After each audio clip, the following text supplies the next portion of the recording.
بسم اللہ الرحمن الرحیم ایاک نعبد و ایاک نستعین۔ میں پہلے تو شروع کرتا ہوں اسد، جو آپ نے ابھی بات کی کہ خرم دستگیر سے جو اس کے منہ سے سچ نکلایا، پہلے میں ذرا اس کے اوپر تبصرہ کر دوں۔ ایک تو خیر میں بڑی دیر سے، بلکہ آج سے 11 سال پہلے مجھے یاد ہے میں کسی کو انٹرویو دے رہا تھا تو میں نے تب یہ کہا تھا کہ دونوں اکٹھے ہو جائیں گے، جب بھی مجھے اقتدار ملے گا یہ اکٹھے ہو جائیں گے، اس لیے کہ ان کے انٹرسٹ ایک ہی ہے، اور ان کا ایک ہی انٹرسٹ ہے کہ کیسے چوری کرنا ہے اور کیسے اس چوری کو بچانا ہے، باقی سب کچھ سیکنڈری ہے۔ تو وہ تو اس نے کہہ ہی دیا اپنے منہ سے کہ یہ جو کیسز ہیں 100 ججز آ جانے تھے اور کیسز تھے۔ عدلیہ آزاد ہے پاکستان میں، تو اگر ججز بھی آ جانے تھے، یہاں تو آزاد عدلیہ ہے، تو کس چیز کا آپ کو ڈر ہے؟ میں عدلیہ کے اندر کھڑا ہوا 10 مہینے، انہوں نے مجھے فلیٹس کے اوپر، لنڈن کے فلیٹ کے اوپر انہوں نے مجھے ایک ایک چیز گرل کی۔ میں تو کوئی ملک سے باہر نہیں گیا، اسی عدلیہ نے مجھے انصاف دیا، نون لیگ کی گورنمنٹ تھی، تو یہ کس چیز سے ڈر رہے ہیں؟ تو اس لیے ان کی صرف اور صرف ایک کوشش ہوتی ہے کہ پہلے چوری کرو، پھر ساری کوشش کرو اس چوری کو بچانے کے لیے، اور جب تک ان کو خوف ہو کہ این آر او نہیں ہے تو ملک سے باہر چلے جاؤ، اور پھر جیسے ہی این آر او ملے واپس آ جاؤ، پھر سے چوری شروع کرو۔ تو وہ تو خیر خرم دستگیر نے بات کر دی، لیکن جو دوسری بات اس نے کی کہ جی آرمی چیف عمران خان اپنا رکھوانا چاہتا تھا، وہ یہ کہہ گیا نا، اور آرمی چیف رکھوا کے تو اس نے کہا پھر تو ہمارا یہ 15 سال تک رہ جائے گا اور یہ ہٹایا ہی نہیں جا سکے گا، کیونکہ پھر احتساب بھی ہو جائے گا ہمارا۔ اس کے اندر بھی بڑی ہمیں غور کرنا چاہیے کہ کیا اس کا مطلب یہ ہے کہ کوئی اور آرمی چیف آئے گا تو ان کا احتساب رک جائے گا؟ اس کا یہ بھی مطلب ہے کہ کیا اپنا آرمی چیف چاہیے تاکہ وہ ان کی مدد کرے؟ یعنی وہ جو بات کہہ گیا ہے اس کے اندر ذرا ہمیں غور کرنا چاہیے۔ پہلی چیز تو اس نے کہا کہ عمران خان اپنا آرمی چیف رکھوائے گا۔ میں آج آپ سب کے سامنے ایک چیز واضح کرنا چاہتا ہوں، میں نے کسی صورت، کسی وقت اللہ کے سامنے میں حاضر ہو کے یہ بات کرتا ہوں، میں نے کبھی نہیں سوچا تھا کہ نومبر میں کس کو آرمی چیف بنانا ہے۔ وہ سمپلی یہ ہے کہ یہ ایشو تھا ہی نہیں۔ میرے ذہن میں تو یہ تھا کہ جب ٹائم آئے گا میرٹ کے اوپر جو سب سے بہتر ہوگا اس کو میں بنا دوں گا۔ ساری زندگی جو مجھے جانتا ہے کرکٹ میں، جب سے 10 سال کرکٹ کیپٹن رہا ہوں، میں نے کبھی اپنی زندگی میں میرٹ کو وائلیٹ نہیں کیا۔ میں نے 10 سال کرکٹ کیپٹن ہے، مجھے کوئی آج کہہ دے کہ اس نے کوئی اپنا رشتہ دار کوئی دوستی میں کچھ کھلایا ہو، میں شوکت خانم کے اندر میں آج چیلنج کرتا ہوں کہ ایک آدمی بتائے کہ شوکت خانم میں میرٹ کے علاوہ کسی کو ہائر کیا، میں نے کسی کی سفارش کی ہو۔ شوکت ترین میرے ساتھ بورڈ آف گورنرز میں پتہ نہیں کتنے 10 سال تھے، ایک آدمی بتائیں کہ ہم نے میرٹ وائلیٹ کی ہو۔ اس لیے اللہ کا شکر ہے کامیاب ہاسپٹل ہے، اس لیے وہ چل رہا ہے، اس لیے دنیا کی، پاکستان کی سب سے لیڈنگ انسٹیٹیوشن ہے، انٹرنیشنلی ریکگنائزڈ ہے، کیونکہ وہ میرٹوکریسی ہے اس میں۔ نوبل یونیورسٹی میں ایک آدمی بتایا میں نے کسی کو ہائر کیا کہ غلط، آؤٹ آف میرٹ۔ میں نے اپنی جب گورنمنٹ میں ہوں، کوئی مجھے بتایا کہ میں نے اپنے رشتہ دار دوستوں کو ہائر کیا ہو، اپنی ان کو پوزیشنز دی ہو۔ یہ میں اس لیے میرٹ کی بات کرتا ہوں، مجھے خوف خدا ہے۔ جب آپ میرٹ وائلیٹ کرتے ہیں آپ کسی کا حق مارتے ہیں، اللہ کی برکت چلی جاتی ہے، یہ میرا ایمان ہے۔ اور اس لیے میں نے کبھی نہیں سوچا تھا کہ میں کوئی اپنا آرمی چیف لے کے آؤں گا۔ یہ کیوں نواز شریف کو پرابلم تھا آرمی چیف کا؟ کیونکہ نواز شریف کے چوری کا پیسہ اس کا اتنا زیادہ تھا کہ وہ چاہتا تھا فوج کو کنٹرول کرنا۔ اس نے باقی سارے ادارے تو کنٹرول کر چکا تھا، سارے ادارے جو اب آپ تماشا دیکھ رہے ہیں، اداروں کا تو قتل عام ہو رہا ہے آج۔ ایف آئی اے تباہ، نیب تباہ، جو بھی ادارے ہیں آج آپ دیکھ لیں کہ یہ صرف کنٹرول کر سب کے اوپر اپنے لوگ بٹھا دیے۔ تو میں نے تو یہ کبھی نہیں سوچا تھا کہ مجھے ضرورت ہے اپنی آرمی چیف کی۔ نواز شریف نے ہمیشہ اپنی پسند کا میرٹ کو وائلیٹ کر کے اپنا آرمی چیف لے کے آیا، کیونکہ اس کو ضرورت ہے۔ اتنا زیادہ 30 سال سے اتنی محنت سے اتنا زیادہ پیسہ چوری کیا ہوا ہے، اب وہ پیسہ پڑا ہے، ساری اس کی کانسنٹریشن ہے وہ پیسہ بچنا کیسے ہے۔ یہ آپ ان ساروں کو کیونکہ میں تو 26 سال پہلے ان کے خلاف جہاد شروع کی تھی. یاد رکھیں, لوگ میرا مذاق اڑاتے تھے کہ جس کو سیاست نہیں جانتا, وہ یہ کہتے تھے کہ آپ نے اگر نواز شریف کے خلاف کھڑے ہیں تو زرداری سے تو دوستی کر لیں. میں 26 سال پہلے کہتا تھا یہ دونوں چور ہیں. ہمیشہ میں نے کہا, کبھی اس چیز کے اوپر کمپرومائز نہیں کیا. میرا ہمیشہ تھا کہ ان دونوں کے انٹرسٹ ایک ہے. جیسے ہی ان کا پیسہ تھریٹن ہوگا یہ اکٹھے ہو جائیں گے. یہ جب ایک دوسرے کو کہتے ہیں نا کہ تم چور ہو, جو کہتے تھے, 2 دفعہ ان کی گورنمنٹ کرپشن پہ گئی 90 کی دہائی میں, تو ہمیشہ یہ ایک دوسرے کے اوپر سچ بولتے تھے کہ فلانا چور ہے, لیکن یہ صرف الیکشن میں جیتنے کے لیے کہتے تھے. ان کا چوری کا کوئی ایشو نہیں تھا کیونکہ دونوں چوری کر رہے تھے. تو میں نے جب پارٹی اپنی اناؤنس کی, میں نے پہلے دن سے کہا یہ دونوں چور ہیں, اور مجھے کبھی کوئی شک نہیں تھا کہ جب بھی یہ میں پاور میں آؤں گا یہ دونوں اکٹھے ہو جائیں گے. تو ان کا تو انٹرسٹ چوری کرنا اور چوری کو بچانا, NRO لینا, ان کا تو انٹرسٹ یہ ہے. اور ان کا سارا یہ ثابت ہوا. اس لیے ان کو ہر ادارہ جو ان کی چوری کو تھریٹن کرتا ہے اس کو کنٹرول کرنا ہے. لہٰذا ڈر ان کو فوج سے ہوتا ہے. فوج سے کیوں ڈر ہوتا ہے؟ کیونکہ ISI اور ملٹری انٹیلیجنس ان کے پاس رپورٹس ہوتی ہیں ان کی چوری کی, تو یہ ان کو کنٹرول کرنا چاہتے ہیں کہ وہ اگر آؤٹ آف کنٹرول ہو جائیں تو ان کی چوری سامنے آ جائے گی. 2 دفعہ ان کی گورنمنٹس گئی 90s میں چوری کے اوپر. سو جو خرم دستگیر نے بات کی کہ جی اپنا یہ آرمی چیف لے کے آئے گا, عمران خان کو کوئی ضرورت نہیں اپنے آرمی چیف رکھنے کی. مجھے کوئی اپنی چوری نہیں بچانی. مجھے تو جو میرٹ کے اوپر بہترین, کیونکہ ہم چاہتے ہیں کہ ہمارا فوج کا ادارہ مضبوط ہو. مضبوط تب ہوگا جب اب میریٹوکریسی ہو. تو ہمارا تو انٹرسٹ یہ ہے. تو یہ جو ان کی اپنے ذہن میں خوف آ گیا تھا کہ جناب میں وہ جنرل فیض کو لانا چاہتا ہوں, یہ ان کے خوف تھے. ان کے اوپر خوف طاری ہوا ہے, کیونکہ چوری, اتنی زیادہ چوری جب کر لیں, بلینز آف ڈالرز ان کے باہر پڑے, تو ان کو خوف ہے اس کا. اس خوف کی وجہ سے یہ پینک کر رہے تھے کہ اوہو, یہ اگر وہ نومبر کے اندر اپنا آرمی چیف رکھ لیا تو یہ ملک کو تباہ ہو جائے گا, یعنی ان کی فیوچر تباہ ہو جائے گی. لیکن میں جو مین تھی میں اب اس کے اوپر آنا چاہتا ہوں. دیکھیں, پہلے تو یہ سمجھ لیں کہ امریکہ جب رجیم چینج کرتا ہے تو کیا امریکہ رجیم چینج کرتا ہے دوسرے ملکوں کی بہتری کے لیے؟ اوپر سے تو وہ کہتے ہیں کہ ڈیموکریسی اور ڈیموکریسی, ہم دنیا میں ڈیموکریسی لانا چاہتے ہیں, فری ورلڈ, یہ تو سارا ریٹرک ہے. لیکن رجیم چینج جب بھی ہوتا ہے وہ لوگوں کو, ملکوں کو استعمال کرتے ہیں اپنے انٹرسٹ, اپنے فورن پالیسی کو آگے بڑھانے کے لیے. تو جو رجیم چینج ہوتا ہے, پہلے تو یہ کلیئر ہو جائے, وہ امریکہ اپنے انٹرسٹ کے لیے کرتا ہے, وہ ہمارے انٹرسٹ کے لیے نہیں کرتا. اب کیا ہمارے انٹرسٹ میں ہے کہ ہم بیسز دیں امریکہ کو؟ کیا یہ ہمارے انٹرسٹ میں ہے؟ کیا ہمیں پتہ نہیں چلا کہ ابھی یہ جو وار آن ٹیرر ہوئی تھی, اس میں جو ہماری تباہی ہوئی, یہ اسلام آباد ایک فورٹرس بنا ہوا تھا, خود کش حملے ہو رہے تھے, کرکٹ ٹیم یا ٹور نہیں کرتی تھی, انویسٹر تو بڑی دور کی بات ہے. کیا یہاں میریٹ کے اندر جو بم بلاسٹ ہوا, تو ہم سب کو پتہ ہے کہ ہم استعمال ہوئے تھے اس میں.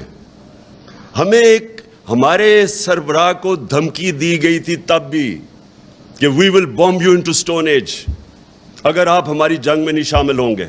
اور ہم شامل ہوئے, جھوٹ بولا ہمارے سے. مجھے یاد ہے میں وہ میٹنگز میں تھا کہ نہیں جی ہم تو ان کو صرف لاجسٹیکل سپورٹ دے رہے ہیں. ادھر سے شروع ہوا. میرے اسمبلی میں تقریر ہے جب انہوں نے فوجیں بھیجنی شروع کی اپنی وزیرستان میں نے ان کو سمجھایا. کیونکہ اگر آپ نے تاریخ پڑھی ہو, سارے اس علاقے کی تاریخ پڑھی ہو, اتنی اسٹوپڈیٹی کبھی بھی کسی ہمیں نہیں کرنی چاہیے تھی. مجھے ابھی بھی یاد ہے میں نے اسپیچ کی, کہ میں وہ علاقوں کو کیوں بہتر جانتا تھا. میں نے ایک ٹریول بک لکھی تھی سارے قبائلی علاقے میں پھر کے. اس ٹریول بک میں جب آپ نے تاریخ پڑھی ہو تو آپ کو پتہ ہونا چاہیے, آپ کو یا پتہ یا نہیں, کہ جو سب سے زیادہ انگریز فوجی مرا تھا وہ وزیرستان میں مرا تھا, یہ قبائلی علاقے میں مرا تھا. 80 سال کے اندر سب سے زیادہ ان کی کیجولٹیز ادھر ہوئی تھی, اور 1947 تک وہ ان کی کیجولٹیز ہوتی رہی تھی. باقی ہندوستان میں امن تھا 1857 کے بعد، لیکن قبائلی علاقے میں کانسٹنٹلی کہیں نہ کہیں لڑائی ہو رہی تھی۔ 1935 میں آدھی برٹش انڈین آرمی اس کے باہر تھی، وزیرستان کے باہر۔ ہمیں جس طرح پورا امن تھا، ہمارا ایک فوجی نہیں تھا، ایک چوکی نہیں تھی پولیس کی، وہاں ٹوٹل جدھر ہمیں نہ ہمارا کوئی خرچہ تھا نہ کچھ تھا، وہ ہماری فوج تھی۔ ہم نے اتنا بڑا ظلم کیا وہاں فوج بھجوا کے، اور مجھے ابھی بھی یاد ہے 2003-04 میں جب فوج بھجوائی امریکہ کے پریشر کے اوپر۔ پھر میں ذرا اب آپ کو ایک انسیڈنٹ بتاؤں، لوگوں کو تو پتہ نہیں تھا کیا ہوا وہاں، لوگوں کو تو وہی جو پیسہ چلا تھا ابھی رجیم چینج کے اوپر ہمارے پہ چلا، جو مصدق کے اوپر چلایا گیا، جب اس کو پہلے تو بدنام کرتے ہیں نا کسی کو، جب رجیم چینج کرنا ہو پہلے میڈیا پہ پیسہ چلتا ہے، تب بھی میڈیا پہ پیسہ چل رہا تھا۔ مجھے طالبان خان کہہ رہے تھے کہ یہ جی پرو ٹیررسٹ ہے، یہ اس کے خلاف ہے، یہ دہشت گردوں کے ساتھ ہے۔ مجھے تب یاد ہے کہ اتنی بڑی کیمپین چلی کہ جی جو بھی کہے کہ یہ جی اس جنگ میں نہ شرکت کرو، یہ ہماری جنگ نہیں ہے، جو بھی کہے اس کے پیچھے پورا میڈیا ٹیگ آ جائے، اور لوگوں کو پتہ ہی نہیں تھا قبائلی علاقے کا۔ میں تو جانتا تھا۔ تو مجھے یاد ہے میں ملا جنرل اورکزئی کو، یہ بڑا امپورٹنٹ ہے آپ کے لیے سمجھنا کہ اس ملک سے ہوا کیا تھا۔ جنرل اورکزئی اس وقت کمانڈر تھے ساری جو ہماری آرمی تھی قبائلی علاقے میں۔ تو وہ کہتے کہ ہم نے ایک اکارڈ سائن کیا 2006 میں کے قریب، ایک وزیرستان اکارڈ کیا۔ تو کہتا ہے امریکنز کا ایک بڑا ہائی لیول ڈیلیگیشن آیا ہمارے ساتھ پوچھنے، ہمارے سے بات چیت کرنے کے لیے، ریگولر ملاقات ہوتی تھی، ہم ان کے ایلائے تھے۔ وہ اور بات ہے کہ ہم ان کے ایلائے تھے، وہ ہمارے اوپر ہی بمباری کر رہے تھے۔ تو وہ جب بات کر رہے تو یہ ایکسپلین کر رہے تھے ان کو کہ ہم نے کیوں ان سے یہ پیس اکارڈ کیا ہے۔ انہوں نے بتایا کہ ہماری کیجولٹیز بہت زیادہ ہو رہی تھیں، ہم پاکستان کی فوج کی کیجولٹیز ہو رہی تھیں۔ تو وہ ایک کہتا ان کا جو ایک سینئر آدمی وہ چپ کر کے سنتا رہا۔ جب ہم نے اس کو ایکسپلین کر دیا کہ جی ہمارے یہ مسئلے تھے اس لیے ہم نے وزیرستان اکارڈ سائن کیا ہے، تو وہ کہتا وہ سینئر جو ان کا آفیشل تھا وہ کہتا یہ ذرا سنیں، we are paying you to fight not to have peace accords. حکم دیا اور انہوں نے اکارڈ توڑوایا، ڈرون اٹیک کر کے توڑوایا اکارڈ۔ تو ہم مر رہے تھے یہاں، ہم یعنی کوئی پاکستانی ادھر بھی مر رہا ہے ادھر بھی مر رہا ہے، ہمارے اوپر ڈرون اٹیکس ہو رہے تھے۔ مجھے آج بتائیں کہ ایک جگہ کبھی کسی نے اپریشیٹ کیا ہے کہ جس ملک نے ان کے ساتھ وار آن ٹیرر کے اندر سب سے زیادہ قربانیاں دیں، ایک جگہ اپریسیشن ہوئی ہے؟ وہ اس لیے نہیں ہوئی کہ ہم نے اپنے آپ کو استعمال ہونے دیا۔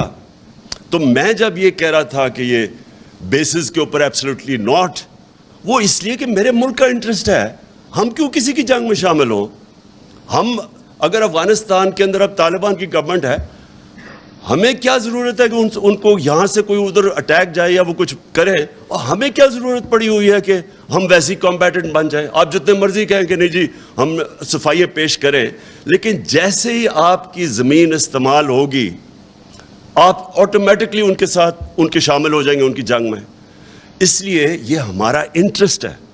دیکھیں میں کبھی اپنے آپ کو اینٹی امریکن نہیں سمجھتا، ہماری بڑی زبردست پاکستانی امریکن کمیونٹی ہے جو سب سے امیر پاکستانی ڈائسپرا ہے، ہمیں تو کبھی ان سے تعلقات خراب نہیں کرنے چاہیے۔ ہمارے جو امریکہ سپر پاور، ایکسپورٹس ہماری سب سے زیادہ امریکہ ہے، ہمیں کسی صورت تعلقات نہیں خراب کرنے چاہیے، لیکن کیا ہمیں اپنے آپ کو اس طرح ٹیشو پیپر کی طرح استعمال ہونا چاہیے؟ اب ان کا ایجنڈا کیا ہے؟ ان کا ایجنڈا بڑا سیدھا ہے، اسرائیل کو ریکگنائز کرو، ہندوستان کو ایکسیپٹ کرو کہ یہاں لوکل تھانے دار ہے ہمارا، ان کو اپنی کشمیر کو بھول جاؤ، کیونکہ وہ چاہتے ہیں کہ ہندوستان تکڑا ہو اور تاکہ وہ چائنا کو فیس کرے، تو ہمیں وہ چاہتے ہیں کہ ہم بڑے آرام سے جو ہندوستان کا ہے اس کو سلوٹ کرو۔ اب کوشچن یہ ہے کہ کیا یہ پاکستان کا انٹرسٹ ہے؟ جس وقت آپ اسرائیل کو ریکگنائز کرتے ہیں، آپ یاد رکھیں کہ آپ کا جو جتنا کشمیر کا موقف ہے اسی دن زیرو ہو جاتا ہے۔ جب آپ اس کو ریکگنائز اگر آپ ایکسیپٹ کر جاتے ہیں کہ پیلسٹینین جب ریکگنائز کرتے ہیں تو آپ ایکسیپٹ کر جاتے ہیں کہ پیلسٹینین کا کوئی رائٹ نہیں رہا تو اس کا مطلب کشمیریوں کا بھی کوئی رائٹ نہیں رہا۔ تو آپ وہ کشمیریوں کی جو 1 لاکھ سے اوپر انہوں نے قربانیاں دی ہیں پچھلے 30 سال سے، اس ساروں کے اوپر ان کی قبر کھود دیتے ہیں۔ جو کشمیری آج دیکھ رہے ہیں کہ واحد پاکستان کھڑا ہے ان کے ساتھ جو بولتا ہے، جس وقت ان کو یہ پتا چلا کہ پاکستان نے ریکگنائز کر دیا اور انڈیا سے تعلقات ٹھیک کر دیے، کشمیر ایشو ختم ہو گیا۔ اور وہ ختم ہو گیا تھا پہلی دفعہ جب یہ اٹھا ہے یو این سیکیورٹی کاؤنسل میں، انٹرنیشنل فورمز، وہ ہمارے دور میں اٹھا ہے۔ اس سے پہلے تو یہاں کوئی نام ہی نہیں لیتا تھا۔ نواز شریف جب ہندوستان گیا، اس نے تو حریت کانفرنس کے ممبرز کو ہی نہیں ملا یہ کہ نریندر مودی نہ ناراض ہو جائے۔ ہم انڈیا کے خلاف، ہم چاہتے ہیں کہ انڈیا سے اچھے تعلقات ہو، کوشش بھی کی، لیکن آپ کدھر لائن ڈرا کریں گے کہ کدھر ایک ملک کا نظریہ آئے گا، کدھر آپ کا موقف آئے گا کہ جس کے اوپر آپ ایک پاکستان بڑے خواب کا نام تھا۔ تو جب آپ کے کچھ اصول ہی ختم ہو گئے کہ اچھا یہ جو حسین حقانی اور یہ نجم سیٹھی ٹائپس ہیں، یہ کیا چاہتے ہیں؟ یہ چاہتے ہیں آرام سے غلامی کرو، امریکہ کی جو وہ کہتا ہے مانو، تو وہ تھوڑے سے ڈالرز بھیج دیں گے۔ میرا اگلا کوشچن یہ کہ کیا اس سے پاکستان پیر پہ کھڑا ہو جائے گا؟ کیا اور تھوڑے اور ڈالر مل جائیں گے؟ کیا یہ ملک سروائیو کر جائے گا؟ کیا یہ ملک اپنی سارے پرنسپل سٹینڈز ختم کر کے، اپنا نظریہ ختم کر کے، کیا یہ کوئی مجھے گارنٹی کر سکتا ہے کہ یہ ملک ترقی کر جائے گا؟ کیا یہ نہیں ہم کرتے آئے آج تک؟ سوائے وہ ذوالفقار علی بھٹو کے چند سالوں کے نکال دیں تو آج تک تو ہم غلامی کرتے آئے ہیں۔ جو وہاں سے حکم آتا تھا ہم مان جاتے تھے۔ اپنے ملک کے قانون توڑ کے، اپنی آئین کی خلاف ورزی کر کے ہم ان کو سروس کرتے رہے ہیں۔ یہاں سے وار آن ٹیرر میں CIA FBI یہاں پاکستانیوں کو اٹھا کے گوانٹانو میں لے جاتی تھی، کوئی پوچھنے والا نہیں تھا کسی کو، جو وہ چاہتے تھے۔ ریمنڈ ڈیوس کو انہوں نے دن دہاڑے، اس نے 2 لوگوں کو قتل کیا، ایک کو مارا، بیوی نے اس کی خودکشی کی، سارے پاکستانیوں کے سامنے اس کو اٹھا کے واپس کر دیا۔ اور ہمیں اس نے کہا کہ نہیں جی اس کو وہاں سزا ہوگی، کوئی اس کو سزا نہیں ہوئی۔ کوئی پاکستان کی، کوئی ہمارے قوانین، ہمارے لوگوں کے رائٹس، وہ جو 4 لوگ مرے تھے، کسی کو اس کی فکر نہیں تھی۔ اور کتنے اور کیسز ہیں، رمزی یوسف کا کیس ہے، ایمل کانسی کا کیس ہے۔ اپنے قوانین توڑ کے ہم نے امریکنوں کی خدمت کیا۔ کیا ہمیں کوئی فائدہ ہوا؟ کیا پاکستان اپنے پیر پہ کھڑا ہوا؟ کیا ہماری کوئی اکانومی اوپر گئی؟ کیا وار آن ٹیرر میں 80,000 لوگ مروا کے کیا انہوں نے کوئی اپریشیٹ کیا؟ کوئی بہت بڑی ایڈ دے دی؟ وہ $20 ارب ٹوٹل ایڈ دی انہوں نے، یا $150 ارب کا ملک کو نقصان ہو گیا۔ ہماری وہ حال تھا ایک وقت پہ کہ یہ ہیڈ لائنز تھی میرے خیال میں نیوز ویک یا ٹائمز ہے، the most dangerous place in the world. کس نے آ کے انویسٹ کرنا ہے موسٹ ڈینجرس پلیس میں؟ ساری دنیا میں ہمارا نام لگے گا سب سے بڑے دنیا کے دہشت گرد پاکستان میں۔ تو ہمیں بجائے فائدہ ہونے کے نقصان ہی نقصان ہوتا رہا۔ تو اس لیے اگر ہم یہ کہہ رہے ہیں کہ ہم اب آپ کی جنگ میں شامل نہیں ہوں گے، ہم امن میں آپ کے ساتھ ہوں گے، تو یہ اینٹی امریکنزم نہیں ہے، یہ اپنے لوگوں کے انٹرسٹ پروٹیکٹ کرنے کے لیے۔ ہم جب کہتے ہیں ہم اسرائیل کو تب تک ریکگنائز نہیں کریں گے جب تک وہ فلسطینیوں کو ان کا جو حق ہے وہ نہیں دیتے۔ یہ قائد اعظم کا وعدہ تھا، یہ قائد اعظم نے تب 1948 میں یہ کہا تھا کہ ہم کشمیریوں کے ساتھ کھڑے ہوں گے۔ ہم جب ہندوستان کو اگر ہم ایکسیپٹ کر جاتے ہیں کہ وہ جو کر رہے ہیں کشمیریوں سے وہ ٹھیک ہے، تو آپ یاد رکھیں کہ جو بیسک فلسفی ہے پاکستان کی، یہ ملک ایک بڑا خواب تھا۔ یہ جو ہندوستان کے مسلمانوں نے پاکستان کے لیے ووٹ دیا تھا، ان کو پتا تھا کہ انہوں نے یہاں نہیں آنا۔ یہ ایک بڑی عظیم خواب کا نام تھا پاکستان۔ ہم وہ سارا نظریہ دفن کر رہے ہیں صرف اس لیے کہ جی امریکہ ناراض نہ ہو۔ دیکھیں میرا اپنا اوپینین یہ ہے، کبھی بھی کوئی قوم کبھی بھی جوتے پالش کر کے چیری بلاسم بن کے آج تک قوم پراسپر نہیں کی۔ قومیں کھڑی ہوتی ہیں غیرت کے اوپر، نظریے کے اوپر کھڑی ہوتی ہے قوم۔ جو قوم بنتی بھی ہے وہ نظریے پہ بنتی ہے، وہ جوتے پالش کر کے کوئی قوم نہیں بنتی۔ آج یہ ہمیں یہ کہہ رہے ہیں کہ امریکہ کی ہر بات مان جاؤ، نہیں تو آپ جو ڈونلڈ لو نے کہا ہے اس نے یعنی تکبر اس آدمی کا دیکھیں، اس کی جرت کیسے بڑھ گئی ہے کہنے کی. میں نے تو جب وہ سائفر دیکھا میں نے 10 دفعہ پڑھا کہ یہ واقعی کوئی اتنا بےہودہ آدمی ہے جو ایسی سٹیٹمنٹ دے سکتا ہے. میں نے سی این این میں کہا، سی این این کے انٹرویو میں میں نے کہا اس کو تو سزا بیڈ مینرز پہ دینی چاہیے کہ اس میں مینرز ہی نہیں ہے اس آدمی میں. تو یعنی کون سا ایک خوددار قوم کون ایکسیپٹ کر سکتی ہے؟ اور ہم کیا سن رہے ہیں جی، وہ ایسے تو مراسلے آتے رہتے ہیں، پتہ نہیں کس کو آتے رہتے ہیں. میں نے تو پہلی دفعہ ایسا مراسلہ دیکھا تھا، اور یقین کرے آخری دفعہ ہوگا، کیونکہ کسی کی جرت نہیں ہوگی آگے سے اس طرح کا مراسلہ بھیجنے کے لیے پاکستان کو.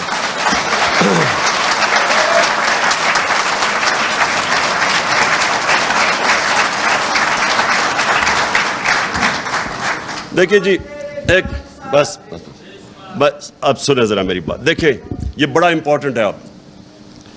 اب ہم کھڑے کدھر ہیں؟ ہم ادھر ہیں.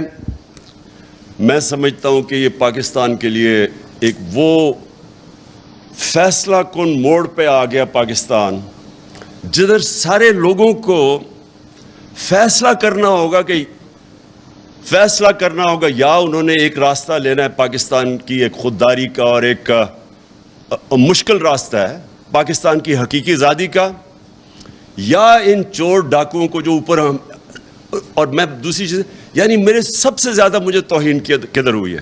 مراسلے کی تو مجھے تکلیف ہوئی، لیکن جب میں نے یہ چور ڈاکوؤں کو دیکھا کہ ہمارے اوپر مسلط کر دیا ہے، مجھے اس سب سے زیادہ تکلیف اس پہ ہوئی کہ وہ کتنی حقارت سے ہمیں دیکھتے ہیں، کہ ان کو شرم بھی نہیں آتی کہ اس طرح کے لوگوں کو ہمارے اوپر بٹھا دیا. اپنے ملک کے اندر دیکھیں، میں مغربی سویلائزیشن کو سب سے بہتر جانتا ہوں. اپنے ملک کے اندر میں آپ کو لکھ کے دیتا ہوں کہ بیل کے اوپر کوئی ہو، ضمانت پہ کوئی ہو، اس کو کوئی نوکری لے کے دکھا دے.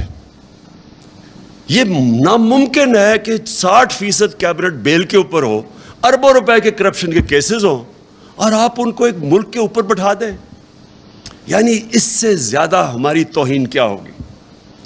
یعنی یہ صرف یہی نہیں ہے کہ انہوں نے چوروں کو اوپر بٹھا دیا جو 30 سال سے چوری کر رہے تھے.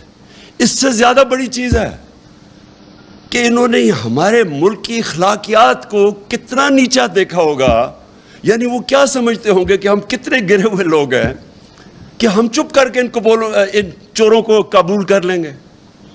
اس سے زیادہ شرمناک چیز، دیکھیں میں نے دنیا دیکھی ہے، میں اس لیے کہہ رہا ہوں، میں نے دنیا کے اندر کسی خوددار ملک کے اندر اس طرح کی چیز کو تصور بھی نہیں کر سکتا. میں جب یہ دیکھ رہا تھا،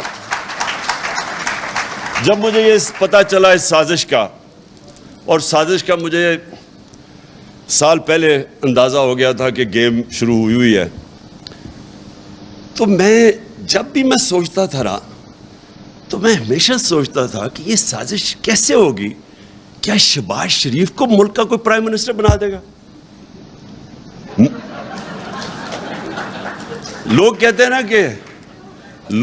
ہیں کہ دیکھیں یہ عمران صاحب آپ نے کیا کچھ نہیں، جب آپ کو پتا تھا سازش ہو رہی ہے کیوں نہیں کچھ کیا؟ میں یقین کرو، میں آنیسٹلی آپ کو ایک بات آج بتا رہا ہوں، میں تصور بھی نہیں کر سکتا کہ کوئی شہباز شریف کو ملک کا پرائم منسٹر بنا دے گا. میں نے ایک دن میں نے نیوٹرل سے بات کی،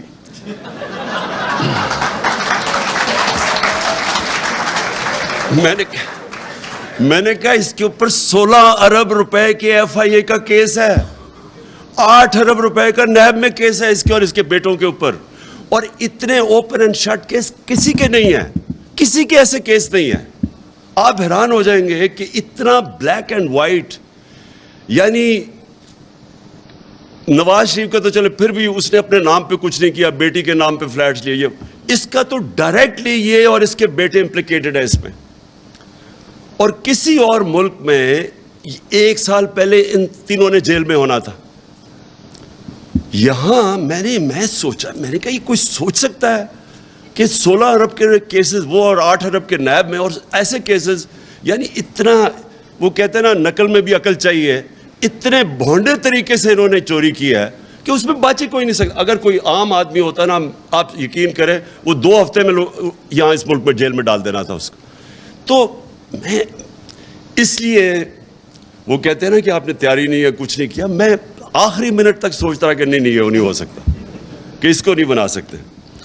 دیکھیں یہ کیوں فیصلہ کن وقت ہے, کیونکہ اب اس سیٹ اپ کو ملک کے اوپر مسلط کرنے کے لیے سارا ملک کے اداروں کو تباہ کرنا پڑے گا. اگر یہ جو سیٹ اپ ہے اس کو لوگوں کو ہضم کروانے کے لیے جو قدم اٹھائے جا رہے ہیں, یہ اصل میں پاکستان کی ڈسٹرکشن ہے. کیسے؟ نمبر 1, پارلیمنٹ تو ہوگی تباہ. یہ اگر راجہ ریاض پارلیمنٹ کے اندر اپوزیشن لیڈر ہے, آپ سمجھ جائیں کہ اس پارلیمنٹ کی کیا اہمیت رہ گئی. ابھی یہ بجٹ پاس ہو رہا ہے نا, وہ راجہ ریاض اگر اس کو اپوز کرے, آپ سمجھ جائیں کہ پارلیمنٹ کی تو ختم ہو گئی. ادھر جو پنجاب کے اندر مذاق ہو رہا ہے, جو پنجاب میں مذاق ہو رہا ہے, یعنی یہ جمہوریت کی توہین ہے. یہ ہماری عدلیہ کے لیے بہت بڑا چیلنج ہے کہ جس طرح کی چیزیں کی جا رہی ہیں, وہ مجرم نمبر 2 اس کو مسلط کرنے پہ پنجاب میں آپ یقین کریں کہ جمہوریت کی پارلیمنٹ کی دھجیاں اڑائی جا رہی ہیں. ایک وہ ایوان اقبال کے اندر پارلیمنٹ چل رہی ہے, تو دوسری چل رہی ہے پارلیمنٹ ہاؤس میں. مذاق ہو رہا ہے. جو الیکشن کمیشن کر رہا ہے, جس طرح کا اس نے سمپل چیز تھی کہ جیسی وہ جو ریزرو سیٹس جاتی ہیں تو وہ ایک دم ریپلیس ہو جاتی ہیں, وہ الیکشن کمیشن جس طرح کوشش کر رہے ہیں انجینئر کرنے کے لیے حمزہ شریف کو بٹھانے کے لیے, ساری الیکشن کمیشن کی کریڈیبلٹی ختم ہو چکی ہے. آج کوئی کسی میں یہ نہ کہے کہ ختم ہو جائے گی, اس کی کریڈیبلٹی ختم ہو چکی ہے. ہمیں پتہ ہے وہ جا کے بیٹھتا ہے وہ شہزادہ اور شہزادی لاہور میں, اور ان کے MNAs آتے ہیں بیٹھ کے, وہ ساری انجینئرنگ کر رہے ہیں. جو وہ آدمی بٹھایا ہوا ہے انہوں نے لاہور کے اندر, ایک بریگیڈیئر رانجھا ہوتے تھے جنہوں نے 2013 میں ساری انجینئرنگ کی تھی نون لیگ کے لیے. اور اب جو ہو رہا ہے, اس سے کیا ہو رہا ہے؟ اس سے نقصان صرف پاکستان کی جمہوریت کو ہو رہا ہے. جب آپ کی الیکشن کے اوپر اتنا بڑا کوسچن مارک آ جائے کہ جس طرح کی انجینئرنگ سے وہ آپ کوشش کریں 20 حلقے جتانے کے لیے ان کو, یا کسی طرح وہ حمزہ شہزادہ شریف بن جائے آ کے چیف منسٹر, یہ الیکشن کمیشن, جمہوریت کی تباہی, پاکستان کے جسٹس سسٹم کی تباہی, اور جو سب سے امپورٹنٹ چیز جس کی تباہی ہے پاکستان کی مورالٹی کی, مورل سٹینڈرڈز کی. دیکھیں مورالٹی کے اوپر کھڑا ہوتا ہے ملک. پلیز ایک چیز یاد رکھیں, کیونکہ میں نے تو بڑا کلوزلی دیکھا ہوا ہے برطانیہ کا سسٹم اور جو پاکستان کا, کیونکہ میں تو 25-30 سال بیچ میں رہتا تھا کرکٹ کی وجہ سے. دیکھیں جو ملک کھڑا ہوتا ہے نا, وہ کھڑا ہی ہوتا ہے ایک چیز پہ, مورل ویلیوز پہ. نبی صلی اللہ علیہ وسلم نے جو مدینہ کی ریاست سیٹ اپ کی تھی, میں اس لیے لوگوں کو بار بار سمجھاتا ہوں کہ ہمارا جو ماڈل ہے وہ دنیا نے اڈاپٹ کیا ہوا ہے مدینہ کی ریاست کا.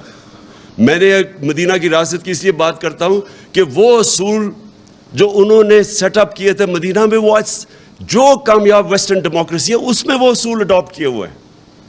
جو امر بالمعروف ہے, اللہ کا حکم ہے کہ اچھائی کے ساتھ کھڑی ہو, وہ کیا ہے کہ معاشرہ برائی کو فائٹ کرتا ہے. اب آپ کے سامنے یہ تماشا ہو گیا ہے کہ ان چوروں کو اوپر بٹھا دیا ہے.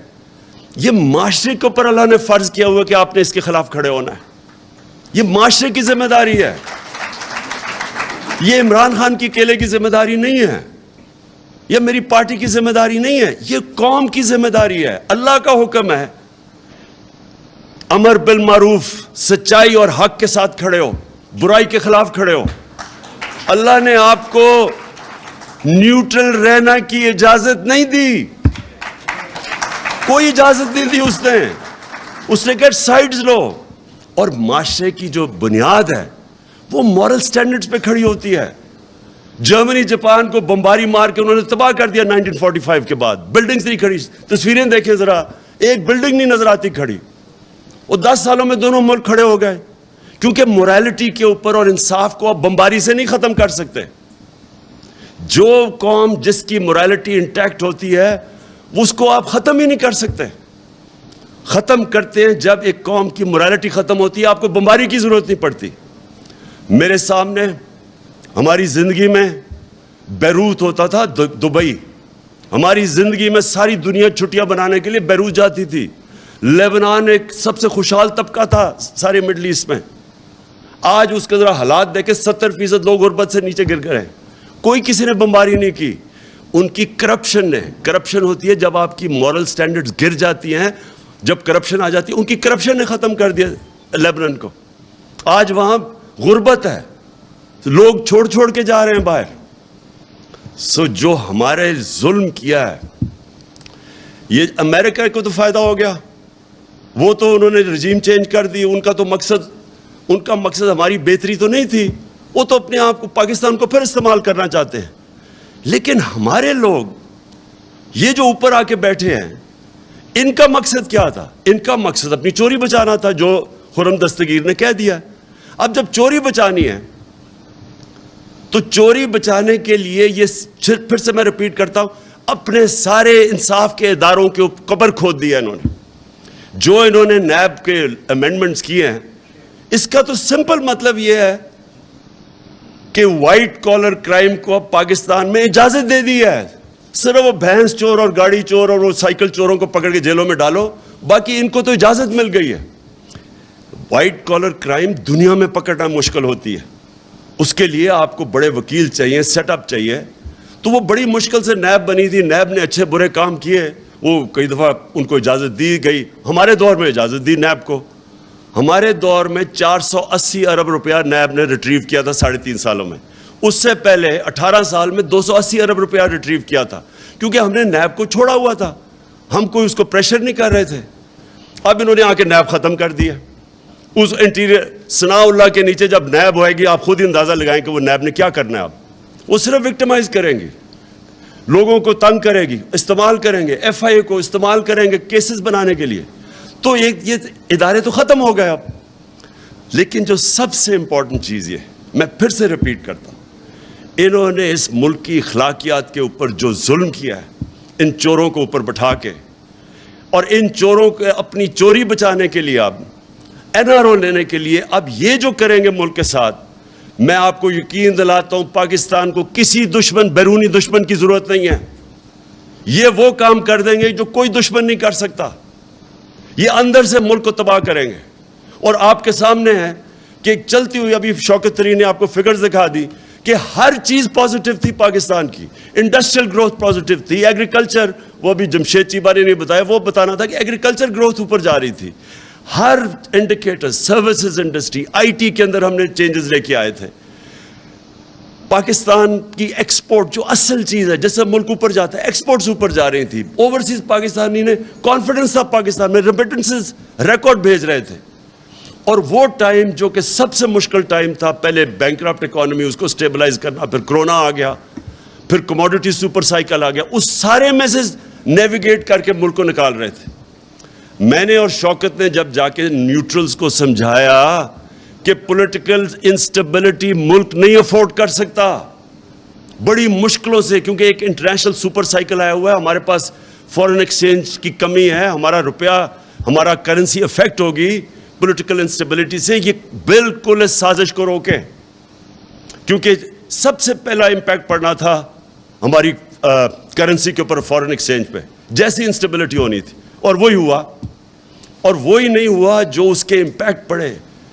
اور یہ جو 3 سال سے لگے ہوئے تھے, مہنگائی اور نااہل ہے, ہمیں پوری طرح پتا تھا کہ ان کو نہ سمجھ تھی اکانومی کی, کیونکہ اگر کرتے تو 10 سال جو پہلے انہوں نے کیا تھا, ہمیں تو پتا تھا کیا کرنا ہے.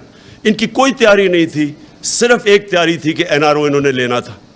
اس کے اندر آپ کے سامنے ساری آج اکانومی نیچے جا رہی ہے, پاکستان ڈی اسٹیبلائز ہوا ہے. عام لوگوں کے لیے مہنگائی وہ ہوئی ہے ان کے 2 مہینے میں جو ہمارے 3.5 سال میں اس طرح کی مہنگائی نہیں ہوئی. ہمارے اوپر بھی کموڈیٹی سپر سائیکل تھا, ہم نے بھی ڈیل کرنا تھا کرونا کے ساتھ. ہم بھی آئی ایم ایف پروگرام میں تھے, تو ہم تو 2.5 سال سے آئی ایم ایف پروگرام میں, ہم نے کیوں نہیں ایسی مہنگائی کی. انہوں نے آتے ساتھ ہی سارا کچھ یا ہمارے پہ ڈال رہے ہیں یا آئی ایم ایف پہ ڈال رہے ہیں, کیونکہ ان کی سوچ ہی صرف اپنی ذات کے اوپر تھی. جو خرم دستگیر نے کہا کہ ہمارا تو مقصد یہ تھا کرپشن بچانا. تو میں آخر میں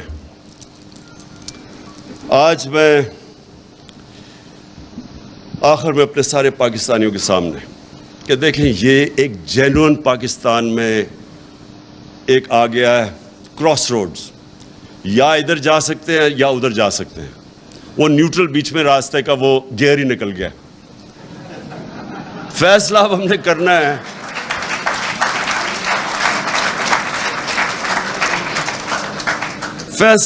ہے کہ اب اس ملک کو یہ جس طرف لے کے جا رہے ہیں اس سے بچانا کیسے ہے۔ یہ جو اگر ان کا کسی کا خیال ہے، میں ریپیٹ کرتا ہوں کہ ہم جناب امریکہ کے پیر پکڑیں گے، وہ امبیسڈر کے پاس بھی پہنچ گیا ہوگا، وہ مجھے پتہ ہے مفتاح اسماعیل، میں امیجن کر رہا ہوں کہ وہاں جا کے ایسے ہاتھ جوڑ کے بیٹھ گیا ہوگا کہ جی میں آپ کے جوتے پالش کر دوں، اگر آپ نہیں کرتے تو میں شہباز کو بلا لیتا ہوں، وہ اور زیادہ اچھے کرتا ہے جوتے پالش۔